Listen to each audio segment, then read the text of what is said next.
How you doing? One thing that I get asked a lot about when doing meditation is like how to get into it. So I thought I'd just do this little video and just give you a little bit of guidance. One of the most simplest things we need to look at is just controlling the breath and allowing yourself to find a nice gentle, easy rhythm to control the setting that you're in, control the mind, the body to be nice and relaxed. Doing an aspect of breathing called box breathing helps. So that's like breathing in,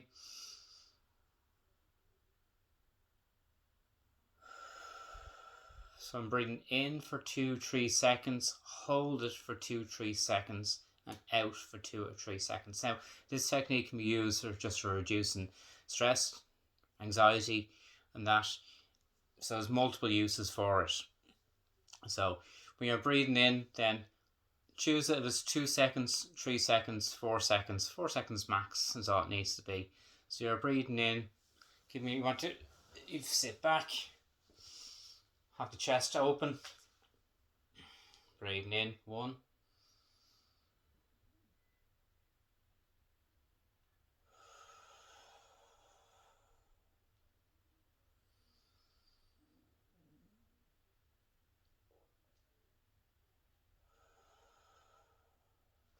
Just 2-3 seconds.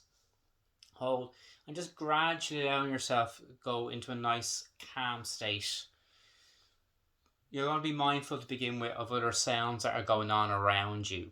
So if you gradually focus on here and really feel each inhalation, and you're breathing out through your mouth. So make sure you are doing that cycle of breathing, not in and out through the nose. We do it naturally at times, but the natural breath we should be doing is in through the nose and out through the mouth.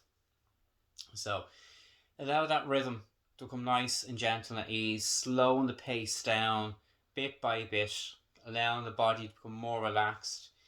Visualize and know from the top of your head, your shoulders, knees and toes, that you're bringing an energy down through the body just to relax the body as you go along as well. Just allowing stresses, particularly the neck area and the shoulders, to come down and just relax. Be nice and easy, nice and gentle rhythm with it. It should feel soothing.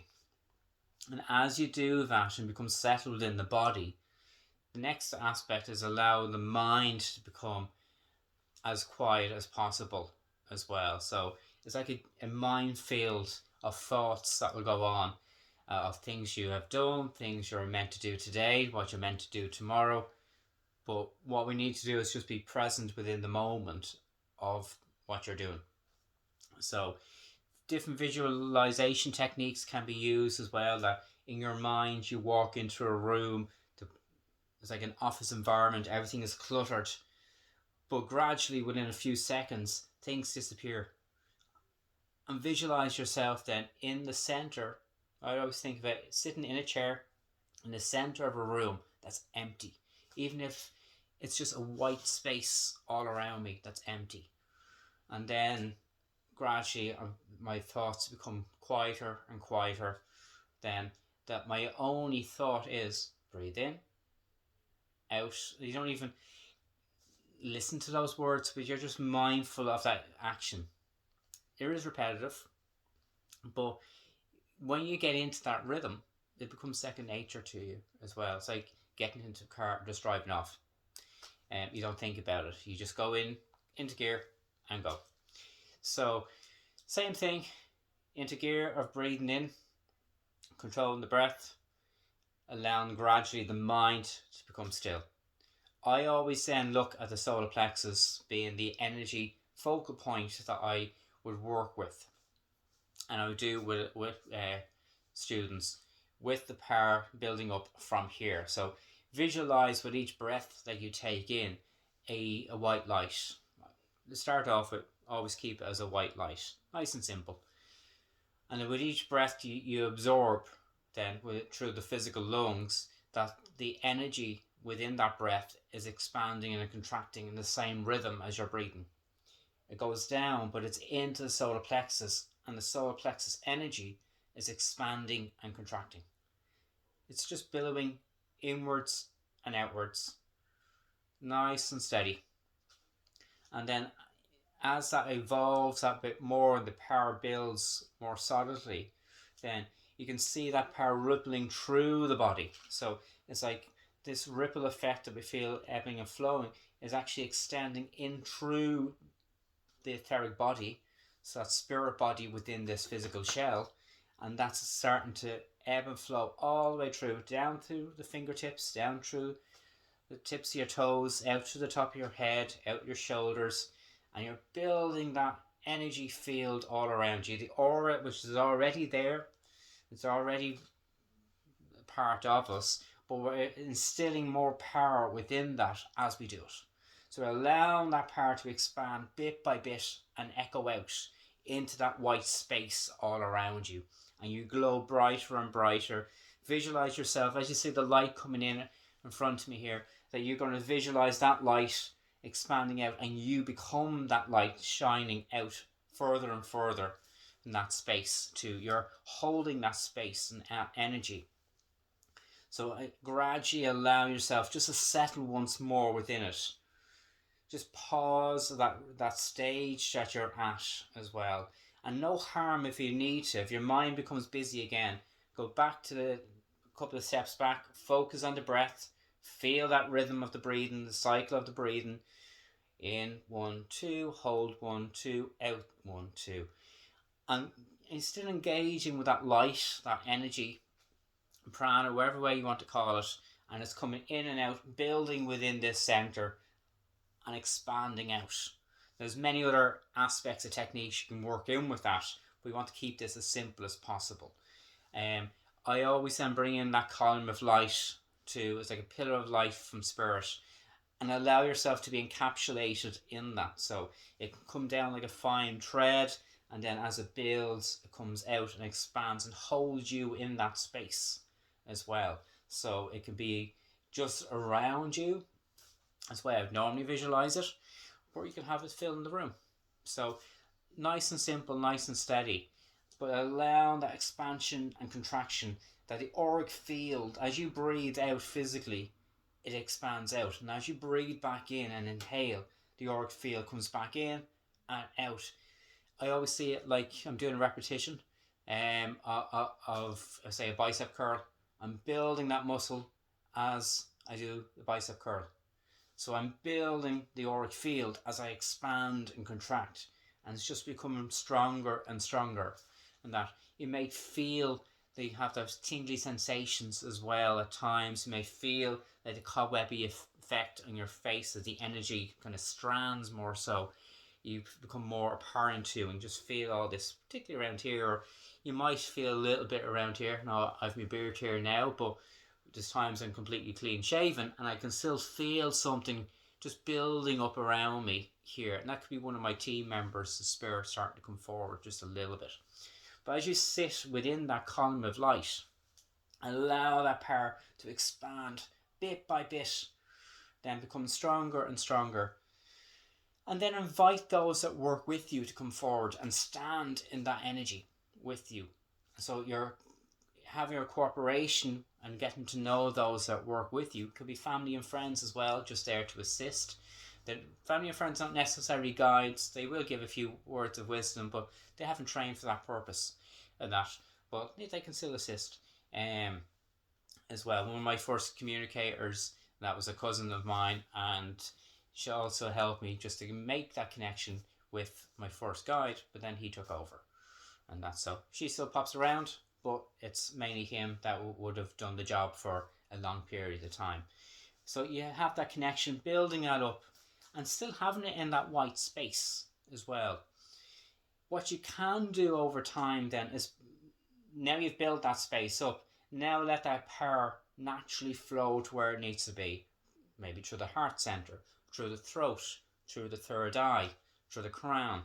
Whatever is entailed for you, is right for you at that particular time as well. You're leaving that opportunity open to those that work with you, because they know what's needed and they know what's appropriate for you at that time as well. of course you can put your intention in. I would like to focus and develop my clairvoyance that little bit, and all that is, I would do like the way you do expanding and contraction here with the auric field and the light and the solar plexus. Do it within the third eye. Expand, contract. It's almost like a pinprick of light you see before you, because you have your eyes closed, but you still see within the soul sight a little pinprick of light.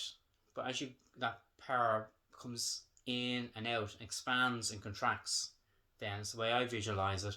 I see it become stronger and brighter, and almost like a torchlight begins to open up before me as well. So that's helped me be able to get to a more objective view of spirit as well. I still see things a lot as subjective clairvoyance, but it helps at times. I can look in a direction and I know I can see an individual walk in as well, and sometimes there has been objective clairvoyance where something has just appeared before me as I'm talking about a subject.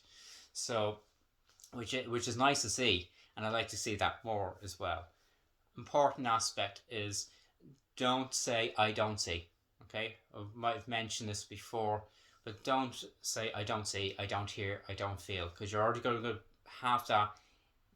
I don't like using the word block, but you're not allowing that to happen because you're already preventing yourself from moving forward. So that's what Spirit said to me before when I said, I want to see you more, but I can't see you. So stop saying they said you don't see us. And then since I did that, and I say I do see you, I am seeing them.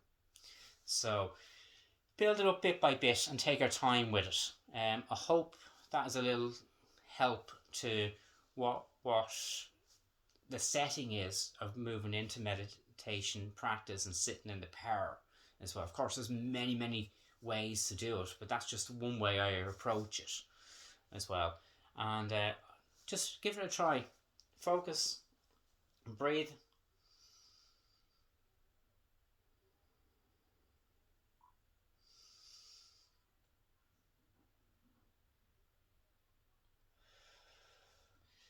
If it helps, make sure you're breathing in fully from the diaphragm, like the way a baby would, a baby breath. So you're allowing the lungs to really fill up.